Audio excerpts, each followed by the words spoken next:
The world was divided not just by borders, but by hatred and war. In a quiet little town near the border of West Ellis, a young boy lived a simple life with his parents. One day, when Loid picked up a toy gun and declared he wanted to be a soldier, his father didn't shout or scold him. He just looked at him with tired eyes and said firmly, "War isn't a game. You don't want to be a soldier. You don't understand what you're wishing for." His father had seen neighbors drafted, never to return, families torn apart. That boy would one day become Twilight, the greatest spy of his time. Back then, he wasn't called Loid. He wasn't a spy. He was just a child who wanted to play with his friends, collect toy soldiers, and dream of becoming a hero. But war has a way of stealing dreams. One day, without warning, everything changed. A violent attack swept through the town. Bombs fell. Buildings crumbled. In a flash of chaos, everything that mattered to him was gone: his parents, his friends, his home.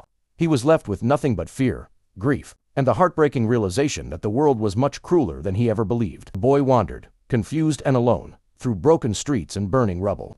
He buried the memories deep inside, vowing never to cry again. He hardened his heart, believing that emotions were a weakness. That day, the boy died and Twilight was born. Years passed. He trained, fought, and learned to master every skill needed to prevent the world from falling into war again. He was deeply affected by this as a child.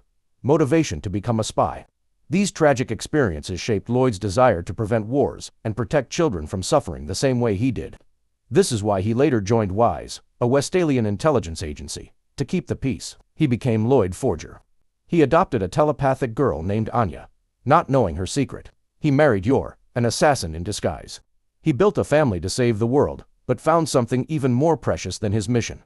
In their laughter, he rediscovered the joy he thought he'd lost forever. In their chaos, he found peace. And in their hearts, he found the one thing a spy never planned for.